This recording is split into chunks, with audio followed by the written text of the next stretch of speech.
Tugatog ng buhay. Kabanata 2168. Sa sandaling ito, tulala at nanginginig ang lahat ng miyembro ng tribong Naga na naruroon. Hindi ito dahil sa takot kundi sa excitement. Ang tribo ng Naga ay nanirahan sa Nirvana ng mahigit 3,000 taon. Sa katunayan, sila ay nabubuhay ng walang anumang magandang pag-asa. Sa madaling salita, sila ay mga tagapaglinis sa pagkabihag ng dakilang Genbo. Ang dakilang Genbo ay isinumpa kaya kinailangan ng ilang tao na alisin ang mga kahirapan na dulot ng sumpa. Sa katunayan, ang mga paghihirap ay mula sa undead na demonyong hayop sa larangan ng digmaan sa unahan. Hindi ba ito kahanga-hanga? Ang tribo ng Naga ay pinapatay ang mga undead na demonyong hayop sa loob ng libo-libong taon, ngunit sa katunayan, sila ang mga mikrobyo na lumitaw sa katawan ng dakilang Genbo pagkatapos siyang isumpa. Bilang resulta, ang mga tauhan ng tribo ng Naga ay karaniwang pinapatay ang mga kaaway doon. Hindi lamang ang mga mikrobyong ito ay hindi naalis, ngunit sila ay naging mas malakas hanggang sa punto na hindi na sila matalo ng Naga. Ito rin ang dahilan kung bakit humihina ang katawan ng dakilang Genbo. Hanggang sa sandaling ito ay nasira ang force field ng Nirvana. Sumugod ang totoong undying plan. Mabuti pa ito para kay Lena at sa kanyang mga tao sa nayon. Si Alex ay lumahok sa labanan mula pa noong una kaya ang tagumpay ng labanan ay naulipat sa tribo ng Naga. Ngunit ito ay isang nakamamatay na bangungot para sa mga tao ng Nine Heavens Tribe. Kapag naalala nila ang eksena, manginginig sila sa takot. Ito ang uri ng takot at kawalan ng kapangyarihan na gumagapang mula sa kaibuturan ng kaluluwa. Siguro siya na talaga ang ating huling pag-asa. Sabi ng isang Naga mula sa Nine Heavens Tribe. Lunes lang, si Alex na nakahawak kay Shadow sa kanyang mga braso ay sumugod palabas gamit ang isang special na instant teleportation at itinapon siya sa tubig sa labas. Pagkatapos agad-agad muli siyang sumugod. Ang kanyang provocation ay ganap na nagpagalit sa Earth Devouring Tree of Netherworld. Ang malaking puno ng kahoy ay umungol sa langit. Hindi ba't medyo katawa-tawa ang paglalarawang ito? Gayunpaman, iyon ang kahulugan ng tablo. Hindi lamang ito umungol sa langit, ngunit bumangon pa ito mula sa lupa at tumalon mula sa orihinal nitong posisyon, tumakbo papunta kay Alex. Ang buong lupain ay yuminig ng malakas na may hindi mabilang na mga bitak sa lupa at napakaraming nakamamatay na chi ang dumaan kay Alex na bumalot sa kanya. Sino ka? Tao ka? Isang mukha ang hindi inaasahang lumitaw sa puno ng demonyo. Medyo parang mukha ng babae. Nararamdaman ko ang aura ng isang matandang kaibigan sa iyo. Hindi kaya'y disipulo ka niya. Halos lahat ng tao sa Nine Heavens Tribe ay naririnig ang dumadagandong na boses ng Earth Devouring Tree of Netherworld. Tiningnan ni Alex ang puno na ito na may kakaibang anyo, lalo na nang mapagtanto niyang may lasa pang ang psychedelia ang mukha na iyon. At sino ka? Isa kang puno pero naglakas loob kang tawagin ang iyong sarili na ako. Tanong ni Alex. Ako si Juvia. Juvia. Hindi kailanman narinig ito. Ano ang sinusubukan mong gawin ng mga tao? Bakit hindi kayo manatili sa loob ng inyong undead territory at iisipin natin ang sarili nating negosyo at mamuhay ng payapa sa isa't isa? Hindi ba ito magiging mahusay? Ano ang silbi ng pag-aaway at pagpatay sa isa't isa? Hindi mo ba iniisip? Isa ka lang puno. Paano ito? Didiligan kita paminsan-minsan o kukuha ka ng mga pataba. Maglalagay din ako ng ilang pestisidyo sa iyo ng madalas para mapalaki ka ng malusog. Ano sa tingin mo? Ang mukha sa Earth Devouring Tree of Netherworld ay matamang nakatitig kay Alex. Kabanata 2169. May isang bagay sa loob mo na interesado ako. Tingnan ko. Ano yan? Sabi ng Demon Tree na lumalamon sa lupa sa sarili. Pagkatapos isang tipak ng mahusay, walang kapantay na banal na pakiramdam ang sumugod sa puso ni Alex. Ang tipak ng banal na kahulugan ay napakatindi. Matapos ipasok ang kanyang cardiac acupoint, nagamok ito sa loob na parang pumapasok sa no man's land. Sa isang iglap, nabasag nito ang palasyo ng kanyang isipan at umabot sa ilalim ng Chaos Tree. Kaya ito ang Chaos Tree. Mayroon kang Chaos Tree na nakatanim sa loob ng iyong isip palasyo. Nagulat ka sa akin. Ang boses ng puno ng demonyo ay umalingaw-ngaw sa dagat ng kamalayan ni Alex. Si Alex ay may mga langgam sa kanyang pantalon. Nais niyang itaboy ang butil ng divine consciousness sa kanyang katawan. Ngunit hindi nagtagal, napansin niyang napakalakas ng lalaking ito.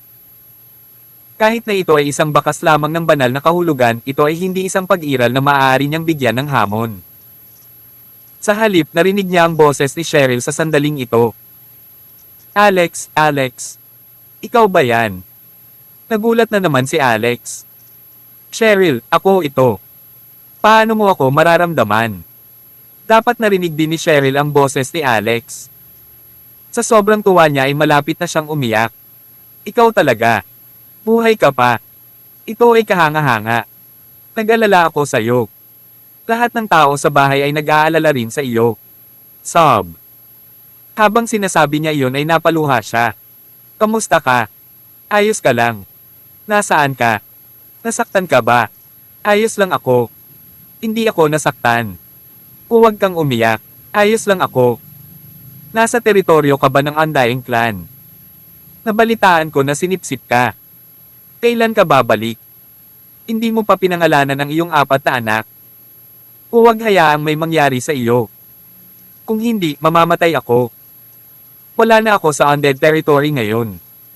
Nakalabas na ako, ngunit nasa dakilang mundo ako ng Amerika. Natagpuan ko ang mga track ng aking ama, ngunit ito ang kailaliman ng sinaunang puwersa ng puwersa. Ito ay pinaghihiwalay ng isang malaking distansya at mayroong walang katapusang kalawakan ng dagat sa gitna, kaya magiging napakahirap para sa iyo na lumapit. Kumusta ang sitwasyon sa iyong panig? Ayos pa ba ang lahat? Napakalakas ng tipak ng divine consciousness ng Earth Devouring Demon Tree na pumasok sa isip ni Alex. Gayunpaman, ito ay ilusyon kaya walang paraan upang makuha ito. Anyway, naramdaman ni Alex na parang hindi madali para sa kanya na pakitunguhan ang kaluluwa ng lalaking ito. Lokohin niya ito kung magagawa niya iyon. Kung hindi niya ito maloloko. Maaari lamang niyang isuko ang sarili sa kahirapan at kontrahin ang bawat galaw ng kalaban. Nagawa niyang kontaken si Cheryl sa kabilang side. Ano man ang dahilan nito, dapat siyang makipag-ugnayan kay Cheryl at magbigay ng feedback sa mahahalagang issue dito. Sa kabilang banda, pansamantalang nanatili sa harap ng Chaos Tree ang tipak ng kaluluwa, ngunit wala siyang magawa. Pagkatapos lumitaw ito sa harap ng Folly Bridge ng Persephone. Nakita pa nito ang Requiem Clock at ang Soul Collection Coffin sa tabi ng Persephone's Folly Bridge. Pagkatapos sinabi nito Persephone's Folly Bridge, ang Requiem Clock at ang Soul Collection Coffin. Lahat ng 3 kayamanan ng Saitegarba ay ibinigay na sa iyo. Mukhang minana mo ang legacy ni Saitegarba. Kung plano mong bumalik at muling itayo ang Budismo. Sa kasamaang palad, ito ay isang imposibleng gawain. Hindi niya makakamit ang pagiging Buddha hanggat hindi maliligtas ang lahat ng nabubuhay na nilalang, ngunit paano niya makakamit ang pagiging Buddha pagkatapos na mailigtas ang lahat ng nabubuhay na nilalang? Masyadong walang muwang ang kapwa Saitegarba na ito. Akala niya kaya niyang labanan ang Undying Clan namin dahil lang sa nakakita siya ng magmamana ng legacy niya. Anong biro? Umagalpak ng tawa ang lumalamon sa lupang Demon Tree. Kahit napayagan kitang itayo muli ang kaharian ng Budismo, ito ay mawawasak sa pangalawang pagkakataon. Ito ay isang bagay na kahit na hindi magawa ni Saitegarba, ngunit inaasahan niyang gagawin ito ng kanyang tagapagmana. Hindi ba ito isang biro? Maliban na lang kung malalampasan mo ang Saitegarba. Ngunit naabot na ni Saitegarba ang tugatog ng Budismo kaya walang paraan. Ha? Ano ito? Habang ang tipak ng kaluluwa ay gumagala sa palasyo ng isip ni Alex, hindi napigilan, bigla itong nakaramdam ng kung ano. Maingat itong tumingin sa isang tiyak na direksyon. Tapos malamig itong ngumuso. Anong magandang plano? Gusto mo bang pigilan ako dito? Pagkatapos maghintay at tingnan natin. Gusto kong makita kung anong mga trick ang mayroon ka. Brat, babantayan kita. Ang kaluluwa ay biglang nagkaroon ng isang bagay na hindi maipaliwanag. Pagkatapos napaatras ito ng may pag-urong. Cheryl! Cheryl, nandito ka pa ba? Sigaw ni Alex sa isip palasyo. Wala na rin ba siya? Alex, nandito ako. Marahang umalangaw-ngaw ang boses ni Cheryl. Tawag. I-pre. I-click. I-subscribe kwentong nobela. Kabanata 2170. Nasa. Habang umalingaw-ngaw ang boses ni Cheryl sa banal na kahulugan ni Alex, gumaan siya ngunit medyo nagulat. Dati, naisip niya na si Cheryl ay maaaring magkaroon ng koneksyon sa kanyang banal na kahulugan dahil minsan na niyang sinubukan ang lason sa kanyang katawan at nakuha ang enerhiya mula sa sample ng pinagmulan ng dugo. Kaya, nagawa niyang iugnay sa kanya sa pamamagitan ng pinagmulang dugo at isang partikular na tao mula sa Undying Clan. Bagamat ngayon ay umalis na ang kaluluwa ng Demon Tree na lumalamon sa lupa, maaari pa ring makipag-ugnayan sa kanya si Cheryl. Kaya, may isa pang dahilan para dito. Ano man ang mangyari, ito ay isang masayang bagay. Nakita ko rin siya. Sabi ni Cheryl kay Alex sa mahinang boses. Nagulat si Alex. Nakita mo siya? Sino ang nakita mo? Yung babaeng kausap mo kanina, sagot ni Cheryl. Siya. Ang may-ari ng pinagmulan ng dugo sa dati kong iniksyon at may mataas na katayuan sa Undying Clan. Alex, gusto kong sabihin sa iyo dati. Mula noong iniksyon ng syringe ang pinagmumula ng dugo, madalas akong nakakabuo ng isang tiyak na koneksyon ng kamalayan sa kanya. May nakita akong kakaibang nilalaman sa kanyang paningin.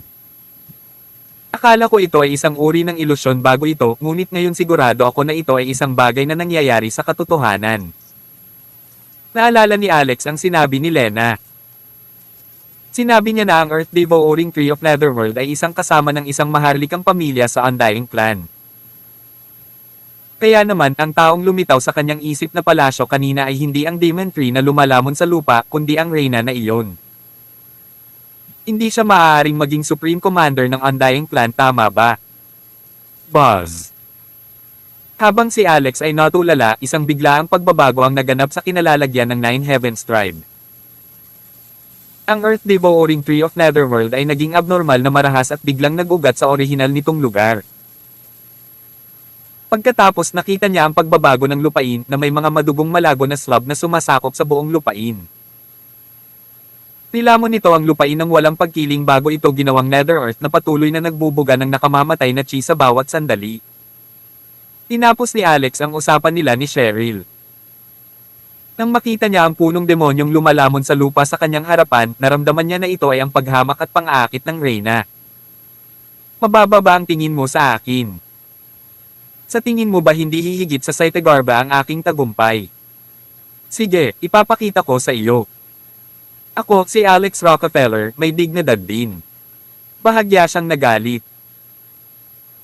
Pagkatapos nagmamadali siyang umakyat sa Earth Devouring Demon Tree at nagpakawala ng sunod-sunod na mga random na last na nahak ang puno ng demonyo hanggang sa umagos ang dagta saan man sa lupa.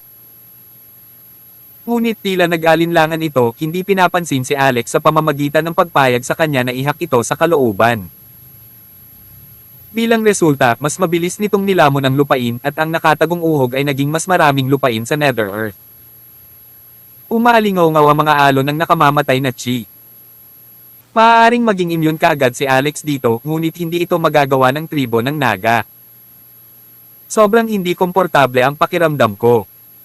Ito ang nakamamatay na chi mula sa Undying Clan. Nag-ugat sa ilalim ng lupa ang Earth Devouring Tree of Netherworld kaya mahirap patayin. Kung papatayin mo ang isang puno, mas simpleng sumisibol. Tumakbo ka. Takbo. Panginoong Santo, umalis ka na. Ang matagal na pagkakalantad sa nakamamatay na chi ay magdudulot ng malalaking problema. Ang ilang mga tao mula sa Nine Heavens Tribe ay medyo may kaalaman. May natitira pang sugatang miyembro mula sa nakaraang frontline battlefield. Minsan ay isang matapang na mandirigma sa larangan ng digmaan, siya ay may kaalaman at pamilyar sa nakamamatay na chi. Alam pa niyang ang pagkakaroon ng nakamamatay na chi ng Undying Clan ang pinakamalaking banta sa mga mandirigmang Naga. Ikanaway ni Alex ang kanyang kamay. Umalis na kayo. Kung hindi ko papatayin ang punong ito ngayon, hindi ako tatawaging Rockefeller. Nakita niya ang Earth-devouring Tree of Netherworld na pumikit at hindi pinansin ang mga sugat ng espada na ginawa niya. Kaya, ginamit niya ang banal na pamamaraan. Ang Ten Wheels Earth Incantation ng Saitegarba, Seal of Noble Light. Ang Ten Wheels Earth Incantation ng Saitegarba, Mahayane Righteous Seal. Dakilang makapangyarihang Divine Palm. Hindi pa rin ito umubra. Habang nakikita ang hindi natitinag na puno ng demonyo, galit na galit ngunit balisa si Alex. Ito ay isang matinding pinsala sa kanyang dignidad. Isang reyna, tama ba? Wala akong magagawa sa kaluluwa mo pero maghintay ka lang. Kapag nahanap kita mamaya, paulit-ulit kitang sasakupan. Hindi kita matatalo sa ngayon, ngunit hindi ko ba kayang talunin ang isang puno. Dagendong. Walang tigil na umiikot ang 79 na gintong core sa kanyang katawan. Tapos bigla siyang tumalon palabas. Kabanata 2171. Habang naganap ang pagsasanib sa isang lugar, ang forbidden spell ng 12 runes ay na-activate. Huling lumitaw ang Pogen ng mga ipinagbabawal na spells. Boom! Tarat-tarat! Ang malaking Pogen ay tila nagmula sa ibang panahon at espasyo na nagwasak ng malawak, sinaunang espasyo na puno ng apoy at kapangyarihan sa itaas ng ulo ni Alex. Hindi mabilang na mga pattern ang inukit sa Pogen. Naramdaman din ito ni Alex. Ang furnace sa pagkakataong ito ay nagkaroon ng kakaibang anyo sa huling pagkakataon. Nasa mga pattern iyon. Ang hurno ay nahahati sa 4 na panig. Ang bawat panig ay may mga tiyak na pattern. Naroon ang araw, buwan, at mga bituin sa isang tabi. Ang mga bundok, ilog, damuhan, at kakahuyan ay nasa isa pa. Pagkatapos sa kabilang panig ay mga Diyos, multo, Buddha, at mga demonyo. Sa huling bahagi ay isang kalawakan ng kawalan na may likod ng isang tao sa ibaba. Anong ibig sabihin yan? Ibig sabihin ba niyan ay ang tao ang Panginoon ng sarili niyang kapalaran? Habang iniisip ito ni Alex, ang daang talampakang taas na hurno ay marahas na tumalon mula sa kawalan at biglang tumagilid, na nagbuhos ng malawak na apoy na natatakpan ng mga sinaunang rune mula rito. Sabay-sabay itong ibinuhos sa Demon Tree na lumalamon sa lupa. Sa susunod na segundo, ang Demon Tree na lumalamon sa lupa ay sumigaw ng kahindek-hindek. Nagsimulang manginig ang malaking ball. Huling lumitaw ang ulo ng babae sa puno ng kahoy. Napadilat siya habang matamang nakatitig kay Alex ngunit hindi ito umimik. Ang mga ekspresyon ng humanoid ay tila puno ng pagtataka at hindi paniniwala. Oh, may ibang emosyon. Umisi si Alex sa kanyang isipan. Di ako titigil kahit gaano ka pa kagulat. Mamatay ka na lang. Sunugin ito. Sunugin ito ng buo. Hindi niya alam kung anong uri ng apoy iyon ngunit nagsunog ito ng purplish-orange. Sa apoy na ito ay mga rune. Maaari nitong masunog ang nakamamatay na chi. Maaari nitong sunugin ang masamang chi. Maaari pa nitong sunugin ang Undying Clan. Gamit ang nagninangas na Earth-devouring Demon Tree, ang Pogen ng mga ipinagbabawal na spell ay tila nakakuha ng isang bagay na gusto nito mula sa pagkasunog. Isang napakalaking puwersa ng pagsipsip ang nabuo sa gitna ng hangin na patuloy na nilalamon ang nasusunog na puno ng demonyo. Noon na pati si Alex ay natulala. Pati ang tribo ng Naga ay natulala. Hindi nila inaasahan na maaaring sunugin ng isang tao ang Earth-devouring Tree of Netherworld na nagugat sa ilalim ng lupa hanggang sa mamatay. Ang apoy ay ganap na nasira ang Earth-devouring Tree of Netherworld. Hindi lamang nasusunog ng apoy na ito ang puno ng kahoy, mga sanga, at mga dahon, ngunit maaari pa itong bumaba at masunog ang mga ugat. Sinunog nito ang buong puno hanggang sa lupa. Gayunpaman, ang mukha ng taong iyon ay nandoon pa rin sa apoy, sumisigaw ng galit na galit. Ito ang babaeng nasa trono. Sa kasamaang palad, hindi nagtagal ang pawis ng kanyang kaluluwa habang nakaharap sa Pogen ng mga ipinagbabawal na spells. Hindi nagtagal, sinipsip din siya ng Pogen ng mga ipinagbabawal na spells. Arg! Sa isang malaking palasyo sa isang lugar na malayo sa teritoryo ng Undying Clan, isang babae ang puno ng kagandahan. Sa sobrang galit niya, gayunpaman, binaligtad niya ang isang mamahaling mesa na may dalawang sinag ng kakaibang ilaw na tumama sa kanyang mga mata. 10-point Forbidden Spell. Alam talaga ng B***Starbrat na ito ang 10-point Forbidden Spell. Paano ito posible? Hindi pa ba matagal nang nawala ang 10-point Forbidden Spell? Kaya saan niya ito natutunan? Tawag. I-Freak. I-Click. I-Subscribe Kwentong Nobela. Kabanata 2172. Ang pogen ng mga sinaunang ipinagbabawal na spells ay natunaw ang mundo. Galing. Maging si Alex ay medyo nagulat na ang reyna ng Undying Clan ay natunaw hanggang sa mamatay ng ganoon na lamang. Kahit na ito ay malamang sa Street A Will Projection, ang kanyang pangunahing katawan ay tiyak na hindi ganoon ka-simple. Maaaring siya ay nasa antas ng isang sinaunang hari sa langit. Mula sa kahulugan ng kanyang mga salita, siya ay isang pag-iral sa parehong antas ng Saitegarba. Kaya hindi maipaliwanag na pinuntirya ng gayong tao, siya ay labis na labis. Gayunpaman, ang tribo ng Naga ay nabalisa. Pinatay ni Alex ang puno ng Netherworld na lumalamon sa lupa. Kung hindi pa rin nila siya tinawag na Panginoong Santo, walang Panginoong Santo. Sa sandaling namatay ang Earth Devouring Demon Tree, biglang nagbago ang paligid. Ang uhog ng puno ng demonyo na tumakip sa malaking bahagi ng Nine Heavens Tribe ay nawala sa bug zone ng usok. Ang nakamamatay na Chi ay kahit na mahina sa harap ng malaking pogen. Ang pogen ay sinipsip ang lahat ng ito, mabilis na pinipino ito. Buzz. Ang apoy na umiikot sa napakabilis sa pogen ng mga ipinagbabawal na spells ay unti-unting tumigil. Ang multo ng napakalaking pogen ay umatras din ng tahimik. Pagkatapos bumalik sa katawan ni Alex, ang pogen ay nagkawatak-watak at ang 79 na gintong core ay bumalik sa kanilang mga posisyon. Ngunit naramdaman ni Alex na sa pagkakataong ito, ang kanyang mga ginintoang core ay lumakas ng husto pagkatapos na pinuhin ang Earth Devouring Tree of Netherworld.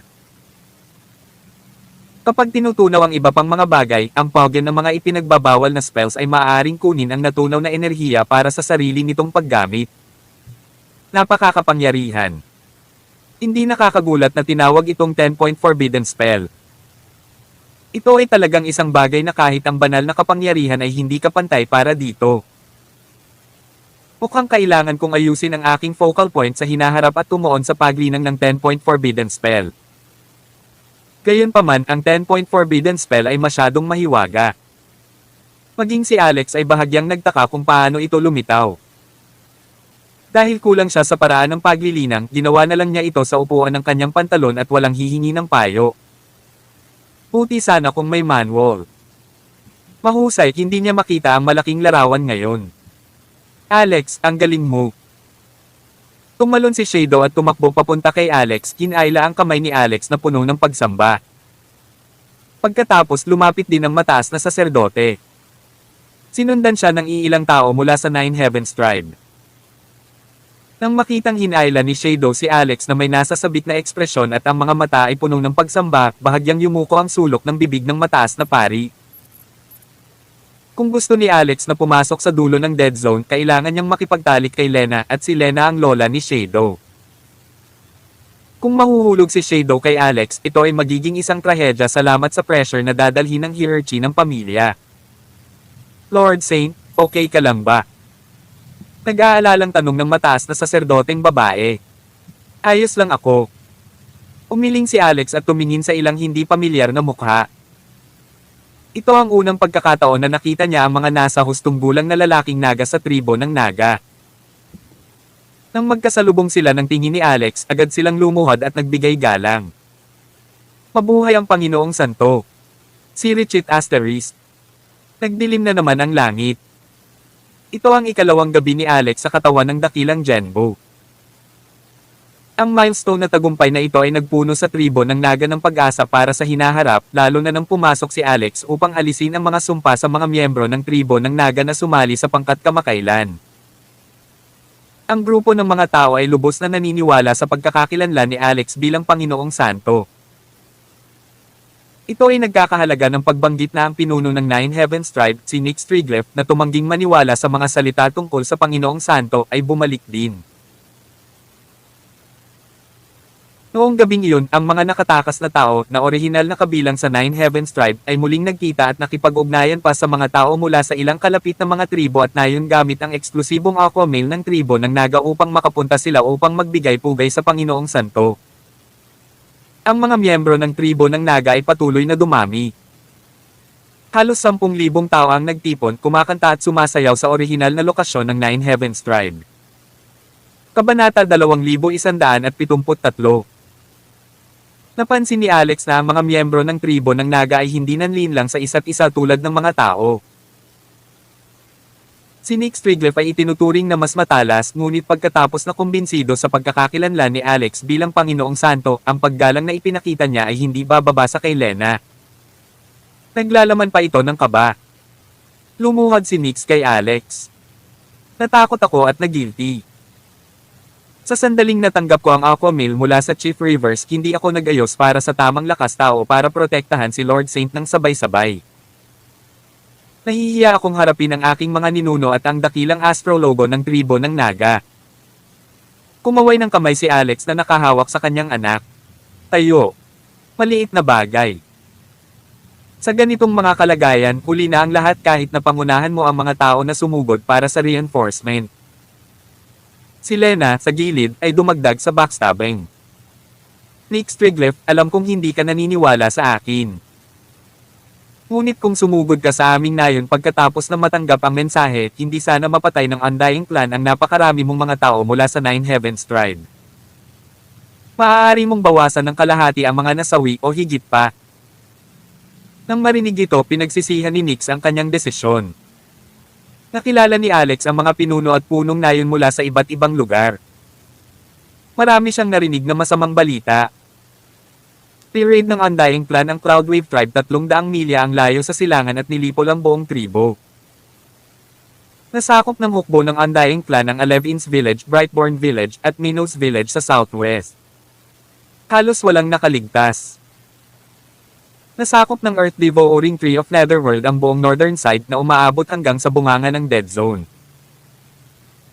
Ang nakamamatay na Chi ay nasa buong lugar at natuklasan din namin ang isang malaking bilang ng mga miyembro ng Undying Clan na nakaistasyon kahit saan.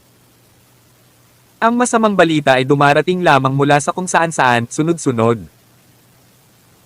Tila binuhusan sila ng malamig na tubig mula ulo hanggang paa ng isang grupo ng mga miyembro ng tribo ng Naga na kanina pa kumakanta at sumasayaw. Maraming mga taong naruroon ang nagmula sa mga lugar na iyon, ang mga Nolipol na nayon at mga tribo. May mga kamag-anak at kaibigan silang hindi na makakabalik, kaya paanong hindi sila malulungkot at maluha. Nawala na ang tunog ng pagkanta at pagsayaw. Sa halip, may mga pagsabog ng iyak. Umakbang si Lena at sinabing, "Mahal kong bayan, hindi tayo pinabayaan ng Diyos at hindi tayo kinukutya ng tadhana. Bagamat nararanasan natin ang pinakamadilim na sandali ng ating buhay, mayroon din tayong magandang liwanag. Ang Panginoong banal na hinihintay natin ng libu-libong taon ay bumaba na. Siya ang ating sinag ng pag-asa." Nang tumayo si Lena sa mataas na plataporma para magbigay ng kanyang tame time na pagsasalita, si Alex ay nakaupo sa gilid at pinapakain si Bubbles ng gatas habang hawak siya sa kanyang mga braso. Sa kabilang banda, ang sip-sip ng kanyang divine sense ay kasalukuyang nakikipag-usap kay Cheryl na nasa malayong Amerika. Si Cheryl ay nasa villa ng Rockefeller sa California sa sandaling ito.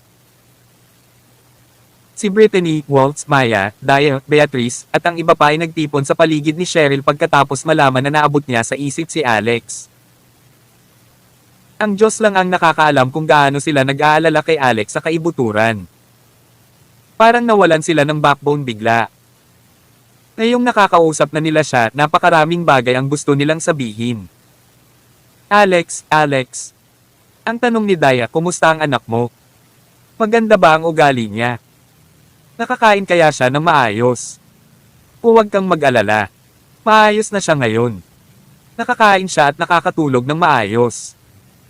Nagagawa pa niyang sabihin ng daddy. "Pinangalanan mo ba siya?" "Oo. Siya ay tinatawag na Bubbles Rockefeller." "Ano? Anong klaseng she**city name yan? Hindi pwede. Iyan ay isang kakilakilabot na pangalan. Pinapatay ako nito."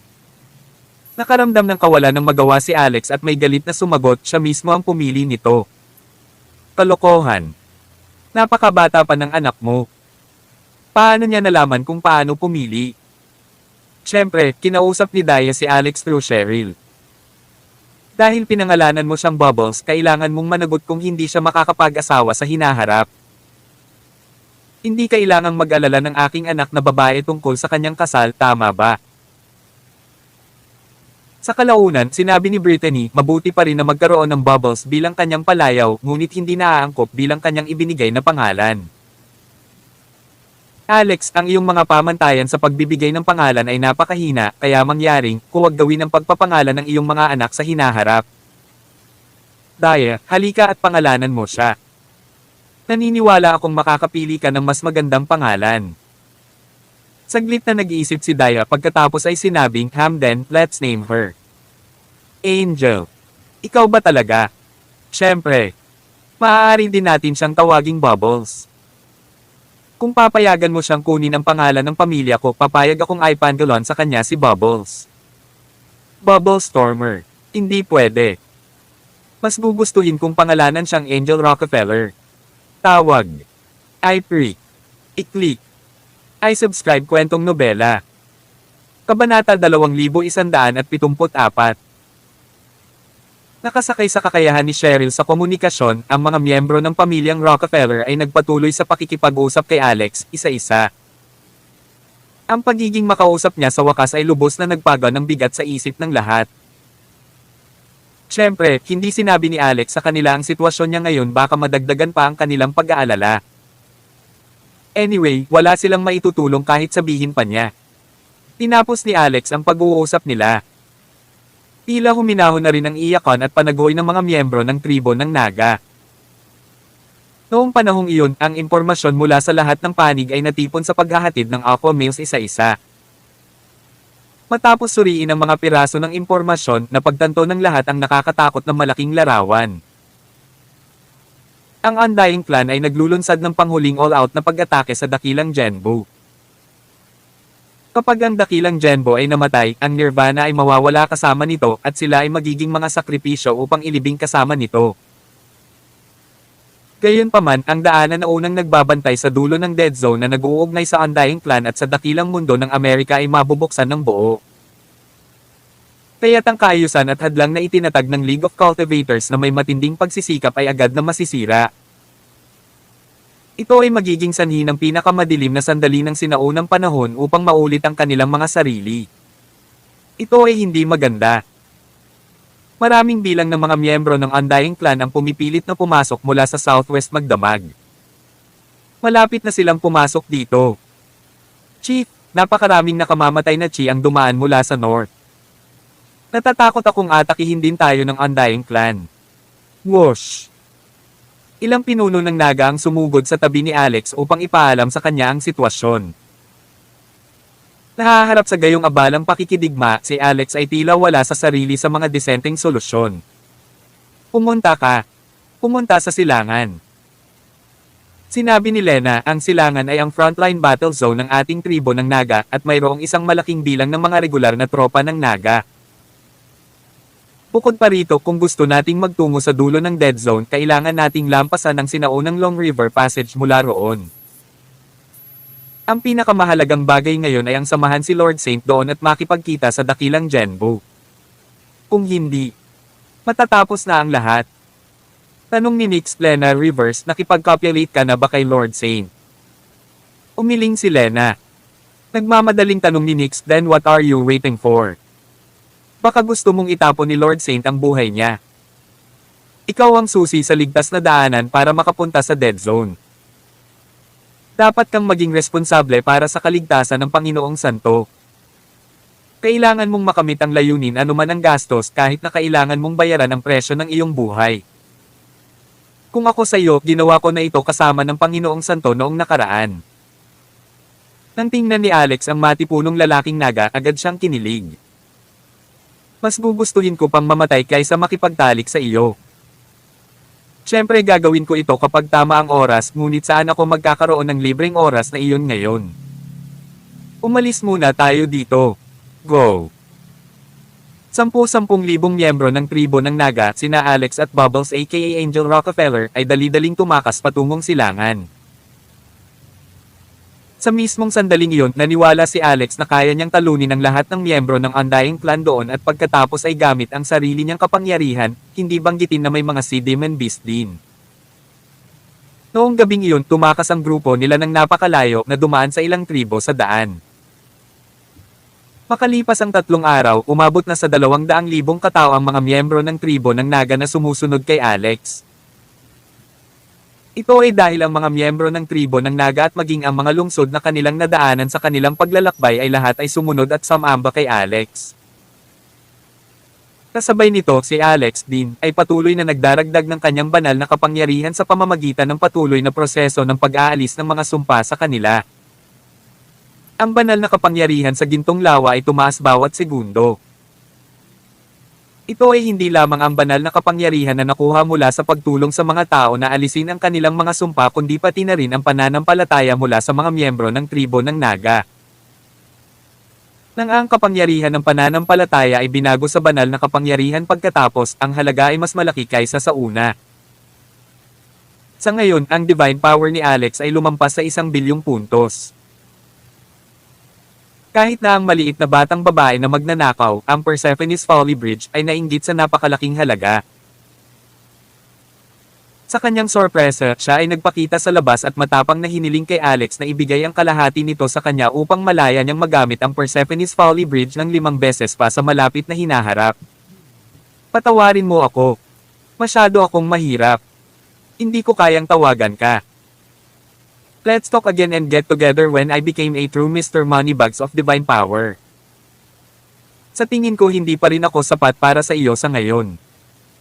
Tinanggihan ni Alex.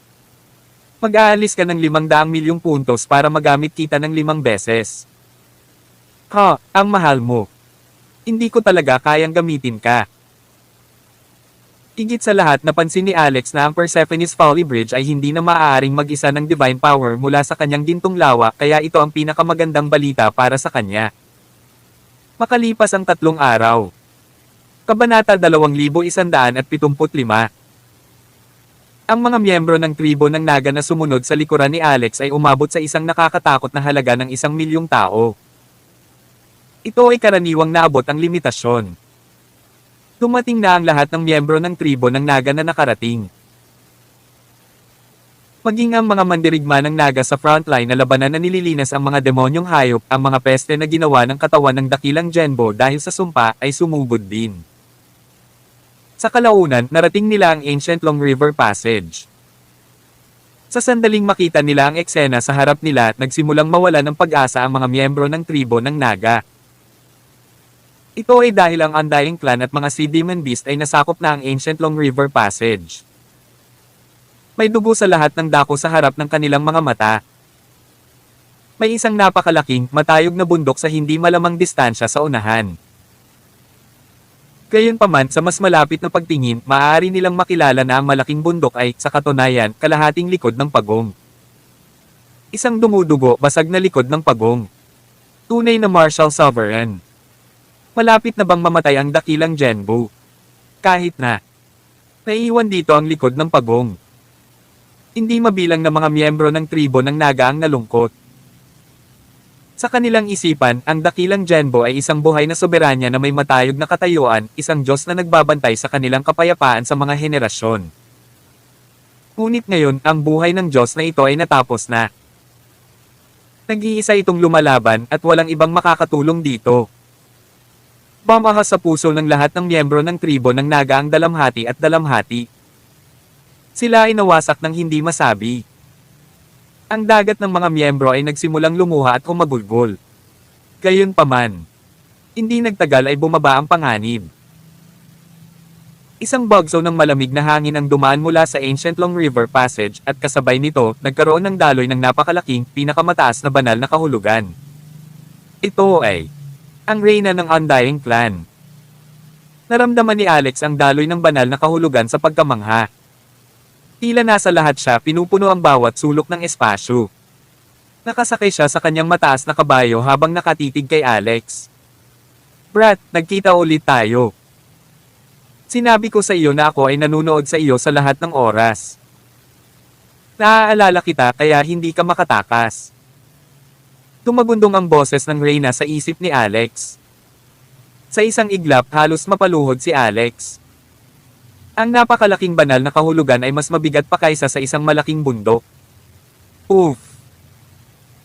Ang 79 na gininto ang core ni Alex ay umikot ng husto upang labanan ang pamimilit ng banal na sentido, ngunit napilitan siyang iluwa ang isang subo ng dugo. Ubo, ubo. Pinunasan ni Alex ang isang dakot ng dugo sa gilid ng kanyang bibig at niyakap ng mahigpit ang kanyang anak sa kanyang mga bisig habang ang isang ngiti ay dahan-daang sumilay sa kanyang mukha. Sabihin mo sa akin. Wala ka namang crush sa akin, di ba?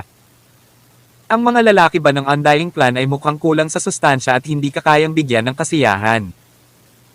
Umihingi ka ng death wish, Alex. Habang ang Reyna ay nagalit, ang isang mas malakas na daloy ng banal na kahulugan ay tumama.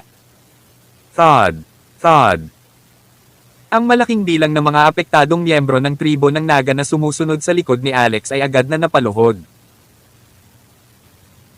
Kasabay nito, ang 79 na mga gininto ang core sa katawan ni Alex ay umikot ng husto na naging sanhi ng furnace ng mga ipinagbabawal na spell na lumitaw ng tahimik at pilit na nilalabanan ang pamimilit ng banal na sentido. Kawili-wili, muli. Muling bumaba ang kalooban ng Reyna. Sa sandaling iyon, isang ligaw na dagandong ang tumagos habang ang lupa ay yuminig at ang espasyo ay gumuho. Ang malaking kalahati ng likod ng pagong mula sa malayo ay biglang gumalaw. Ang dakilang Genbo na puno ng dugo na may kalahating likod lamang ng pagong ay lumabas mula sa Ancient Long River Passage at sinira ang kalooban ng sabay-sabay. Ito ang tunay na katawan ng true martial sovereign. Juvia, hindi mo ba ako minamaliit, Janice Undine? Paano ka nang ahas na pumunta upang patayin ang aking mga tao sa isang daloy ng kalooban? Magwala. Tawag. I-freak. I-click. I-subscribe kwentong nobela. Kabanata 2176. Par Eritrerat. Boom, boom, boom. Ang tunay na katawan ng true martial sovereign ay napakalaki. Puno ito ng dugo at ang balat ng pagong ay punit-punit at wasak-wasak. May mga bulok pang ang sugat dito, ngunit ang aura na ipinalabas ng katawan ay isang walang katulad na powerhouse, isang pagpapakita ng lakas na maaari lamang niyang makamit. Sa isang pag-swipe ng kanyang front paw, isang void ang nalikha sa radius na 10,000 metro sa kanyang harapan. Lahat ng mga Sea Demon Beast na nasa hanay na ito ay napunit lahat. Maging ang malakas na kalooban na nagmula sa tinaguriang Reyna ng Undead, si Juvia, ay napunit din sa isang paghampas na ito. Gayunpaman, kaagad pagkatapos. Whoosh! Ang mga agos ng mga anino ay biglang lumitaw mula sa manipis na hangin. Bagamat mga anino lamang sila, makikita sa kanila ang mga pahiwatig ng kanilang tunay na mukha. Ito ay mukha ng isang Maraingal na babae, at kahit na ang kanyang mukha ay hindi malinaw na nakikita, ang isa ay maaaring makita ang payat, marikit na figure na mayroon siya. Ang bawat anino ay mukhang pareho. Ang babae ay si Juvia. Ako ang Undying Clan, kilala rin bilang Undead. Tingnan natin kung gaano karaming mga shot ang maaari mong hawakan. Natatawang sabi ni Juvia. Niyanig ng tawa niya ang mundo mula sa langit hanggang sa dumi sa lupa. Para itong kulog na dumadagandong sa kalangitan at nagdulot ito ng pagkagulat sa puso ng mga taong nakikinig. Nang matapos siyang tumawa, inilahad niya ang kanyang kamay at kumaway. Ang mga layer ng nakamamatay na chi ay sumambulat na napakalaki sa buong lugar sa isang iglap.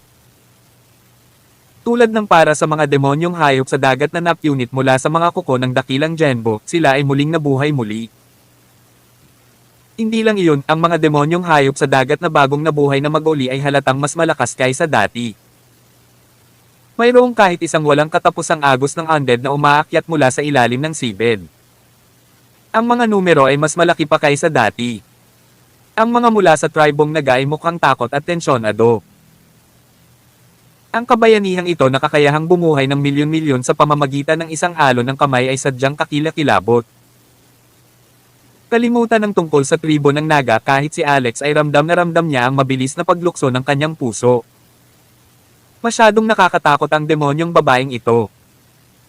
Ang huling pagkakataon na siya ay sapat na mapalad na makatakas mula sa kanyang mga kamay at iyon ay salamat sa mga Diyos. Genbo, ang brat na ito ang plano na ginawa mo at ng matandang Devil Rowan na iyon ng 10,000 taon. Sa kasamaang palad, huli na siyang nagising. Ngayong gising na ako, sa tingin mo ba mabubuhay pa siya? Habang nagsasalita si Juvia ay kay Alex ang tingin niya. Biglang nagulat si Alex at may kakaibang ekspresyon sa mukha niya. Bahagi ba siya ng plano ng iba? Tumingin din ang dakilang Genbo kay Alex ngunit imposibleng makakita ng anuman mula sa kanyang mga mata. Walang bakas ng kaligayahan, galit, kalungkutan o saya. Nang mabusog na siya, tumawa ang dakilang Genbo. So paano kung nakita mo na? Ang iyong tunay na katawan ay wala dito at gusto mo siyang patayin. Sa oras na makilala mo siya ng totoo, wala ka nang magagawa laban sa kanya. Pagkasabi niyo ng dakilang Genbo ay naguguluhan din si Alex sa loob. Si Grand Emperor Rowan at Supreme Phoenix ay talagang gumawa ng isang plano na tumagal ng libo-libong taon at talagang nagtanim ng binhi para dito kung sakali, ngunit mukhang wala itong kinalaman sa batang nasa harapan nila.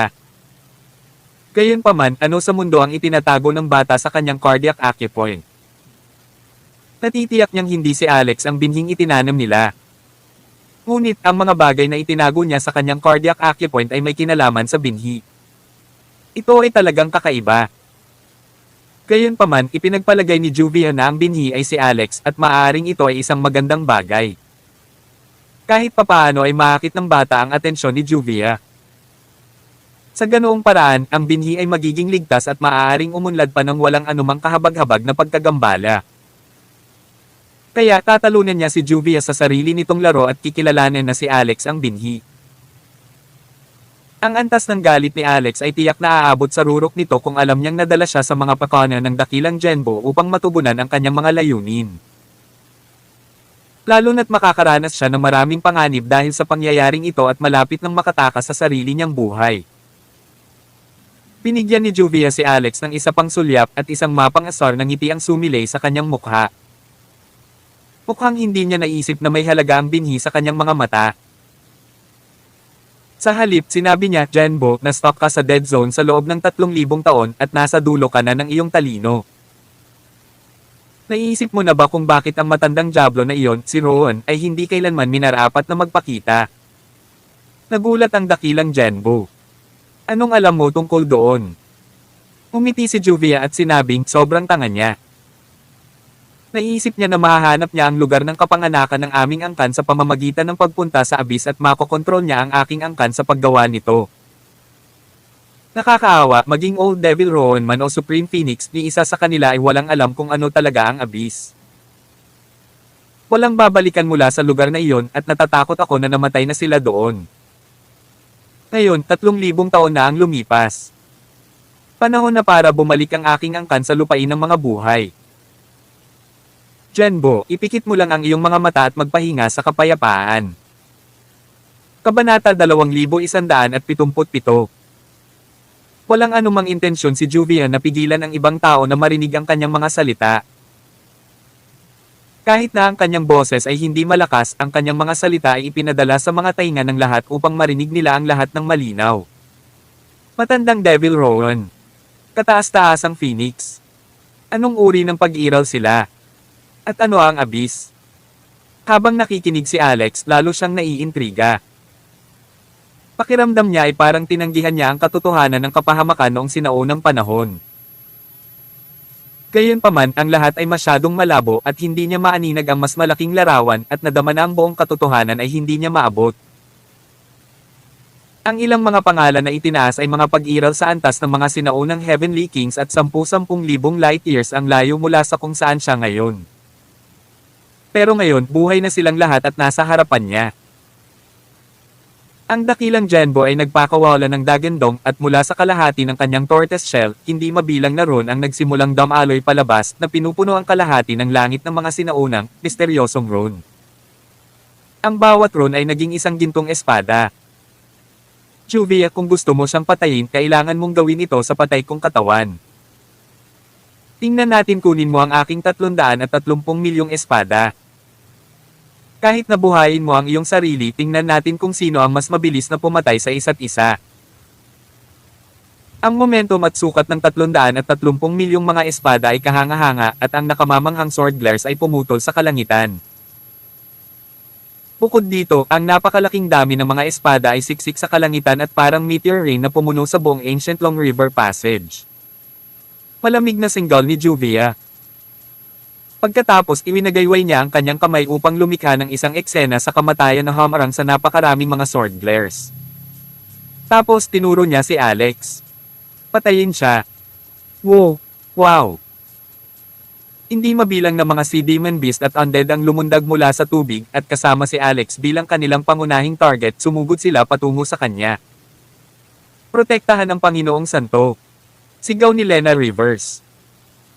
Sa sandaling ito tila gumalaw ang buong tribo ng Naga bilang isa, inilagay si Alex sa gitna habang pinalilibutan nila siya upang protektahan siya. Nagsalpukan ng dalawang puwersa sa sumunod na segundo. Ang mga sea demon beast at ang undead ay bumagsak sa milyon-milyong miyembro ng tribo ng Naga. Sa buong buhay niya ay hindi pa nakakita ng ganoong eksena si Alex. Talagang nakakatakot.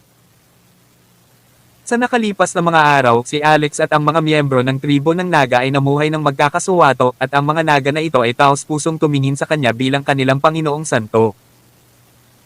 Ginagawa rin nila ang lahat para protektahan siya sa kanilang buhay ngayon. Shadow, hawakan mo ang aking anak. Ipinasa ni Alex ang kanyang anak sa Shadow Rivers. Kanina pa siya sinusundan ni Shadow. Siya ay isang mandirigma at personal na hinirang ni Lena na manatili sa tabi ni Alex at protektahan siya.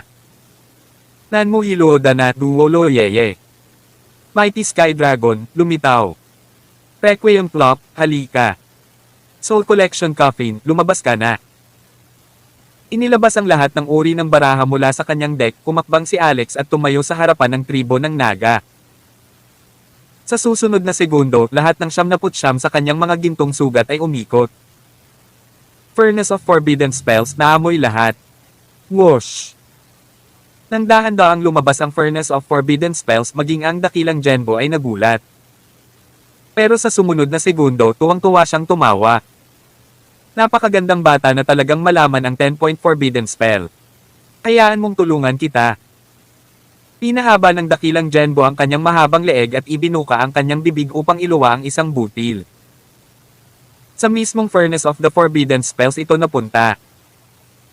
Juvia, kahit gaano pa karaming libong senaryo ang inihanda mo, tiyak na hindi mo naisip ang katotohanan na magkakaroon siya ng 10-point Forbidden Spell, di ba? Anong pakiramdam?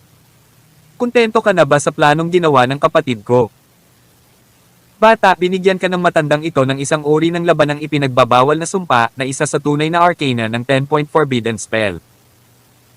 Kapag naunawaan mo ng lubusan ito, marami kang mapapakinabangan dito. Sinabi niya ang huling bahagi kay Alex sa pamamagitan ng telepathy. Sa sumunod na sandali, naramdaman ni Alex na ang Furnace of Forbidden Spell ay dumaan sa isang napakalaking pagbabago, at ang tunay na arcana ay bumagsak ng marahas sa kanyang kamalayan. Tawag. I-Pre. I-Click. I-Subscribe Kwentong Nobela. Kabanata 2178. Na ang langit bilang aking alipin at ang lupa bilang aking lingkod. Langit at lupa bilang isa, napakalaking paglilinang sa pinakasimple nito. Parusahan ang Diyos, ang Diablo at ang langit. Bawasan ng mga immortal, Buddha, at ang 10,000 kaharian. Ang mga salitang ito ay lumitaw sa isip ni Alex at agad siyang nabigla ng hindi masabi. Nanginginig ang kanyang mga kamay at paa. Ito ay talagang isang ipinagbabawal na pamamaraan na sumalungat sa natural na mga utos ng batas. Tinawag nitong alipin at alipin ang langit at lupa at nagsalita pa ang tungkol sa pagpuputol sa mga immortal, si Buddha at ang Diablo. Ang pagpaparusa sa langit pati na rin sa 10,000 kaharian, literal na nagsasalita ito tungkol sa pagpatay sa lahat ng walang takot sa mga kahihinatnen. Ang ipinagbabawal na spell na ito ay talagang isang hindi kapanipaniwala. Ito ang 4 na linya na bahagi ng tunay na arcana na gustong ipasa ng dakilang Genbo kay Alex na sinusundan ng mga detalye. Ang pinakamataas na paraan ng langit at hindi mabilang na mga lingkod. Ang Taoismo ay isinilang mula sa lupa at naging isa. Ang bawat salita ay kahanga-hanga at ito ay nagpapahiwatig ng napakalaking paglilinang bilang pinakamataas ngunit nakakubli sa parehong oras.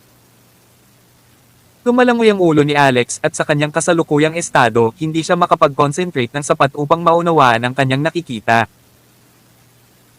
Napipilitan lang niya ang sarili na alalahanin ang bawat salita mula sa tunay na arcana ngayon para makapaglaan siya ng oras para madaanan ito mamaya.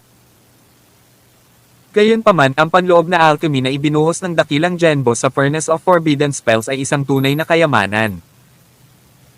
Ang tunay na arcana ay 1,000,000 beses na mas malakas kaysa sa pangunawa ni Alex. Juvia, ang universo ay hindi isang bagay na makukuha mo dahil lang sa gusto mo. Ang landas ng Diyos ay laging nasa ating panig. 10-point Forbidden Spell, ang dilim ng araw at buwan, Great Icebound Curse. Ang Furnace of Forbidden Spells na nabuo ng 99 na golden core ni Alex ay pansamantalang nasa ilalim ng kontrol ng dakilang Genbo, ngunit ang core nito ay nasa loob pa rin ni Alex. Kaya't nang ihagis ng dakilang Genbo ang Great Icebound Curse, hiniling niya kay Alex sa pamamagitan ng telepathy na i-activate ang furnace. Ang apoy na sa simula ay nag-aapoy sa init sa furnace ay biglang naging isang nagyayelong alon. Sa isang pag-iisip, pinakawalan ito ni Alex at ang asol na malamig na agos ay tumili na parang bakal na kutsilyo na kumakamot sa mga buto, bumubuhos na parang sama ng loob na enerhiya mula sa impyerno at marahas na sumugod sa direksyon ni Juvia. Saan man dumaan ang malamig na agos, nagiiwan ito ng yelo sa gilid nito na sumasakop sa lugar na nasa loob nito. Ang undead ay nagyelo. Ang mga demonyong hayop sa dagat ay nagyelo. Maging ang projection ni Juvia pati na rin ang kurtinang tinakpan niya ang langit ay na-freeze lahat. Ang buong ancient Long River Passage ay biglang naputol at ito ay nagyelo din. Kahit saan na nakikita ng mata ay natatakpan na ng yelo at nyebe. Ito ay nakakatakot na tahimik. Kagad pagkatapos, ang 330 milyong sword glares ng dakilang Genbo ay tumagos sa nagyayelong kalangitan na pinatay ang lahat ng nagyelo na undead. Clink! Clang! Boom! Tarat-tarat! Umalangaw-ngaw sa buong lugar ang mga tunog ng hindi mabilang na yelong nabasag sa mga piraso. Ang 12 ng mga Divine Thought Projection ni Juvia ay pinaghiwa-hiwalay din. Ang huling projection ay awkwardly na nagawang makatakas mula sa Great Icebound Curse at lumutang ito sa walang katapusang kawalan. Genbo, ibinigay mo ang iyong internal alchemy sa batang ito. Mukhang siya ang binhing iniwan ni Old Devil Rowan. Hindi ko siya pwedeng itapon ngayon pero kapag namatay ka na, agad kong kikitil ang buhay niya.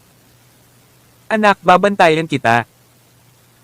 Ang Divine Thought Projection na nagsalita ay wala kahit saan at ang boses nito ay mali-mali at nagmumula sa lahat ng dako ng sabay-sabay. Pagkatapos tuluyan na itong nawala ng walang bakas. Natahimik ang lahat. Ang pag-urong ni Juvia ay tila kinuha ang natitirang nakamamatay na chi kasama niya, inalis ang lahat ng mga pahiwatig nito mula sa lugar. Ang 330 milyong espada ng dakilang Genbo ay nawala sa kawalan sa isang kisap mata. Boom! Tarat-tarat! Ang bagbog na katawan ng dakilang Genbo, na kasing laki ng bundok, ay biglang yuminig at bumagsak ng husto sa lupa. Ang ancient Long River Passage na pinalamig ng Great Icebound Curse ay may malalaking bitek na dumadaloy dito pati na rin ang isang malalim na hukay kung saan nahulog ang dakilang Genbo. Mahusay na Genbo. Tunay na martial sovereign.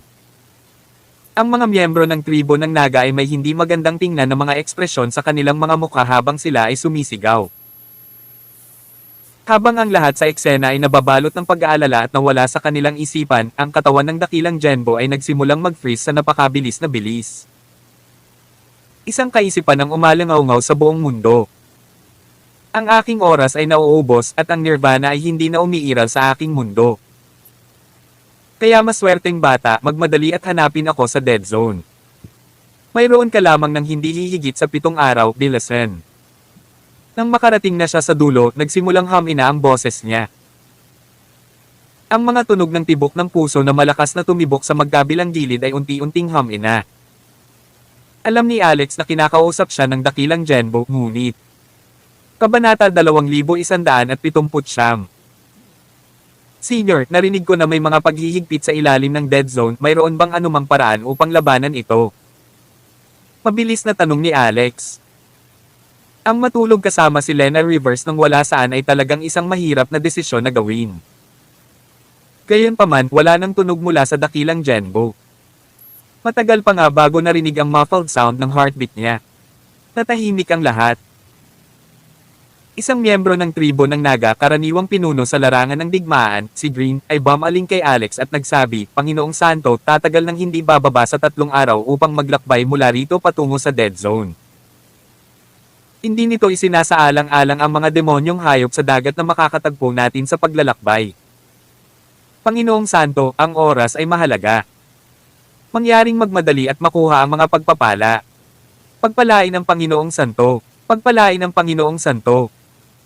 Lumuhad sa lupa ang hindi mabilang na miyembro ng tribo ng Naga.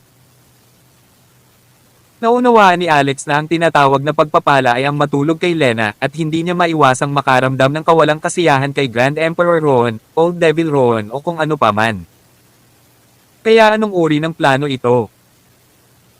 Bakit kailangang matulog kasama ang kanyang mga inapo at magtanim ng kanilang mga binhi bago makuha ang mga pagpapala upang makapasok sa dead zone? Ito ba ay isang maliit na bagay? Paano kung naging babae si Alex? Naisip niya ba yon ha? Magagawa ba ng isang babae na magtanim ng mga buto? Si Richard Asterisk. Makalipas ang kalahating oras, kinailan ni Lena si Alex sa isang pansamantalang palasyo. Sa madaling salita, isa itong kwarto sa palasyo. Panginoong Santo, ang oras ay mahalaga. Pakibilisan. Naupo sa gilid ng kama si Lena na nag-transform sa kanyang anyo na may halong hiya. Nakakross ng magkabilang binti at kaakit-akit ang tindig niya. Saglit na nag-alinlangan si Alex bago nagtanong kung hindi ka mabuntis, hindi ba uobra ang pagpapala? Sabi ni Lena, Panginoong Santo, kailangan mo lang magsikap ng kaunti pang lakas at magiging madali ito. Tapos madaling mabuntis ang katawan ng ating mga miyembro ng Naga. Magagawa ba ito ng isang tao at Naga ng normal? Huwag kang mag-alala. Ang aking mga ninuno ay may lahing tao at Naga. Yan. Lord Saint, nahihiya ka ba? Pagkatapos papatayin ko ang mga ilaw. Marami siyang sex appeal at napaka-perceptive din niya. Pa. Kinugol ni Alex ang buong gabi na nakikipag-ugnayan kay Lena sa pansamantalang palasyo. Kinabukasan, tanghali, hinawakan ni Alex ang kanyang anak sa kanyang mga bisig at tumingin sa dagat sa kanyang harapan. Mukhang naliligaw siya sa pag-iisip at marahil ay iniisip niya kung anong uri ng anak ang ibubuo nila ni Lena. Ito ba ay higit na isang Naga kaysa sa isang tao o sa kabilang banda? At pagkatapos kapag iniuwi niya ang isang maliit na Naga at sinabi sa kanila na ito ay kanyang anak, mawawala ba sa isip ang grupo ng mga babae sa bahay? Noon lang lumapit sa kanya si Shadow Rivers. Medyo namumula at namamaga ang kanyang mga mata at binigyan niya ng kakaibang tingin si Alex at sinabing, Alex, sabi ni Lola tapos na. Tumango si Alex. Talagang naramdaman niya ito. Ang mga pagpapala mula sa mga ninuno ni Lena. Sa hapon same time na ibinigay ni Alex ang kanyang anak kay Lena para alagaan ito. Pagkatapos sa ilalim ng escort ng 100,000 Naga, pumasok siya sa dead zone. Pagkatapos ng huling labanan, ang Ancient Long River Passage ay sobrang kalmado at walang anumang pahiwatig ng anumang Sea Demon Beast. Ang orihinal na plano ay kailangan nilang maglakad ng 1 araw at kalahati, ngunit natapos nila ang yugtong iyon ng paglalakbay sa kalahating araw. Matapos madaanan ang Ancient Long River Passage, papasok sila sa kailaliman ng dead zone. Ang mga mula sa tribo ng Naga ay hindi na makakarating pa. Sila rin ay hindi nakayanan ang mga paghihigpit na inilagay dito. Ang gintong liwanag mula sa basbas ay kumikinang sa katawan ni Alex at nag-teleport siya pasulong. Lumipas ang 1 pang araw at sa wakas ay nakarating siya sa dulo ng dead zone. Nandito ako. Isang boses ang nagsalita sa kamalayan ni Alex. Kasunod ng tunog, natagpuan ni Alex ang isang nakakatakot at napakalaking bundok sa napakadilim na sibid. Oh, ito ay talagang isang napakalaking pagong. Senior, pwede magtanong. Ako ba talaga ang iyong plano mula sa 10,000 taon na ang nakalilipas? Tawag. I-Pre. I-Click. I-Subscribe kwentong nobela. Kabanata 2180. Matagal bago nakasagot ang dakilang Genbo, oo. Nanginginig ang puso ni Alex. Palagi siyang may hinala kaninong reincarnation siya. Ayon sa mga salita ni Daya, ang kanyang pagkakatawang tao ay dapat sana ay isang mag-asawang kasama ni Daya na nagkaroon ng kapaspalad na kapalaran. Sabay silang tumalon sa reincarnation pool at muling nagkatawang tao hanggang sa kasalukuyan. At sa loob ng kanyang cardiac acupoint tulad ni Dorothy ay isang kakaiba, hindi nakikitang presensya na umiral. Hindi siya sigurado na tatahakin niya ang parehong landas ni Dorothy at maging ibang tao. Ngunit sa sandaling ito, nang marinig niya ang mga salita ng dakilang Genbo, nadama niya na ang sitwasyon ay maaaring mas seryoso kaysa sa kanyang inaakala. Baka isa lang siyang sangla na itinayo ng isang tao 10,000 taon na ang nakalilipas. Masyadong tragic iyon. Ngunit kung alam niya na ang marangal na True Martial Sovereign, isang sinaunang Diyos, ay nagsisinungaling lamang sa isang maliit na tao na tulad niya, hindi alam ni Alex na tumawa o umiyak. Sino ako? Tanong ni Alex. Ang buto. Sabi ng dakilang Genbo. Hindi ka dapat magtanong ng maraming tanong sa iyong estado. Kung higit kang magtanong, hindi ito makikinabang sa iyo at sa halip ay maglalagay sa panganib sa iyo. Sa kasalukuyan, ang pinakamahalagang bagay para sa iyo ay ang mabuhay. Mabuhay hanggang sa dumating ang araw na mapapatay mo si Juvia. Yung Juvia, ano ang posisyon niya sa Undying Clan? Siya ang pinakamataas na hari ng Undying Clan. Oh. Nanginag ang puso ni Alex at nanigas ang kanyang katawan sa gulat. Siya ay isang maliit na tao na hindi pa naging immortal at ngayon siya ay tina-target ng pinakamataas na hari ng Undying Clan. Paano siya mabubuhay sa ganitong bilis? Hindi siya makakakuha ng kahit isang sandali ng kapayapaan. Sabi ng dakilang Genbo, huwag masyadong pesimista. Sa ilang kadahilanan, hindi maaaring umalis si Juvia sa undead territory.